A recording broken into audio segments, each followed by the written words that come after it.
Let's enjoy this momentary peace. There's always been something satisfying about digging holes. We used to go to beaches that were more seaweed and Modelo bottles than shoreline and shells. My moms and dad would load their kids by order of excitement or cooperation into this emerald green Ford conversion van.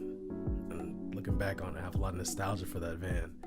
But every summer, we'd go to countless beaches, lakes, and national parks. The foaming water, cascading landwards for as far as the eye can see, always felt dreamlike and surreal. And that's coming from someone that used to hate water. Okay, let me explain. I don't hate water. I shower, I promise. But do you know how long it takes to dry up after a shower? Or after an afternoon of swimming? Then you gotta get lotion on? Or get water out of your ears? Don't play. That's a struggle, and it's real. But even at a younger age, I always carried myself with a kind of daintiness that I'm not too proud of. But you know what was always worth getting dirty for? Digging. Like a lot of people, I found happiness carving trenches until water cascaded in and ruined it. They used to really frustrate me, like the rising tide sweeping away a sandcastle before it could be fully realized.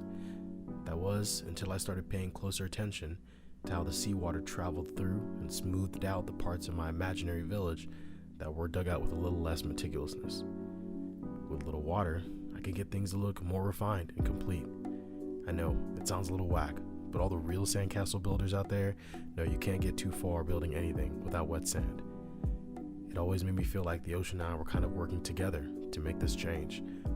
The type of change a kid does to his surroundings when he digs holes, or carving out tunnels, or that drives people to create monuments and ginormous structures. It's all the same desire to validate our existence. When I think about creating things, the concept of digging holes comes almost simultaneously. I have to dig inside my head to really find the concepts that deserve to be broadcasted. I have to dig into my heart of hearts to combine thoughts and concepts with sentiments that can really speak to people. The goal is to make something real, even at the risk of embarrassing yourself for the entire internet to see, till the end of time, surrounding yourself in a prison of your own cringe and anxiety with no hope of escaping unless I go off the grid and fish salmon in the Alaskan wilderness. Is that a little too specific? Anyways, it's like that feeling your city gets in the air when the local team makes it all the way to the championship, or when you start a new TV show, movie, book, or game.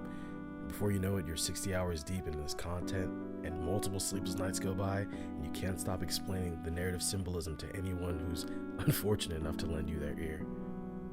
Great moments make for even greater stories, and whenever we find the right words to touch hearts and minds, we gotta share them. Whether I was creating little sand cities as a child or writing now, I can't help but feel overwhelmed with a sense of mindfulness that causes me to take a step away and look at my work to really soak it all in. I've dived really deep in any task, adding a new sentence here or a quote there, rewriting a joke to make it a little more punchy, and then I'll spend entirely too much time scrolling up and down the document, feeling real proud of myself before I hop on Super Smash or Apex to reward myself for a job well done. But seeing as how it's been over a year since my last upload, I don't need to lie to you guys about how consistent I'm going to be with this. I shouldn't play y'all with any concept that there's ever a truth job well done. Let me know if this sounds familiar. You usually get halfway through of a goal before your gnat-like attention span takes you off to some other project you've convinced yourself absolutely has to get done. Regardless if it's anything you actually can get done, the lesson in all of this is to appreciate those moments you get to step back and be mindful of yourself. You can easily be forgiven for having a hard time living in the present. Like that inconspicuous ways advertisements convince us we don't have enough novelties, and how we need the newest product of something we probably already have from every screen we own. Or even how our jobs that we spend the majority of our lives at seem to subtly bleed into our time off the clock more and more.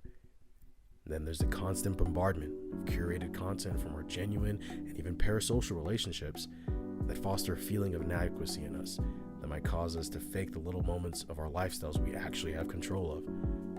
There's always seems to be that uneasy feeling looming over us that we either tell ourselves will go away when we just get through this week, or when we attempt to recreate those little pieces of our history. I mean, we all have nostalgic moments and experiences, and life can be rough. But individuals aren't meant to live in the past or in their futures. You gotta live in this right now. You gotta live in this video you're listening to, and hopefully like and share it. But in all seriousness, when that time comes, take every opportunity to enjoy a brief rest from the constant commotion of your life. Steal a few precious moments of peace for your loved ones, but most importantly, take advantage of those moments to water the seeds of your soul.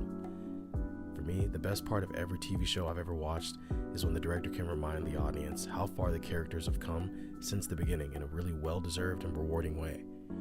When the tale of your story is recalled, believe that you've come a long way too.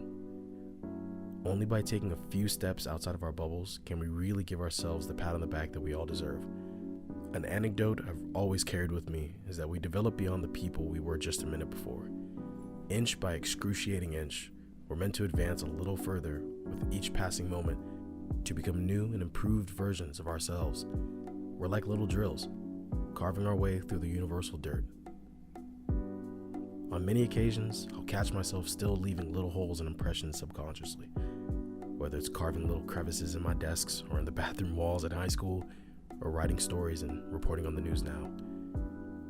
Eventually, when the realities of life bring me back to Cloud 9, I still try to enjoy a quiet moment with that work and be in peace. I hope you can join me in doing the same.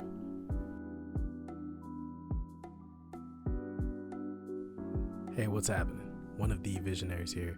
Thanks again for watching. Be sure to hit us with a like if you're feeling it, and leave a comment telling us what your thoughts are.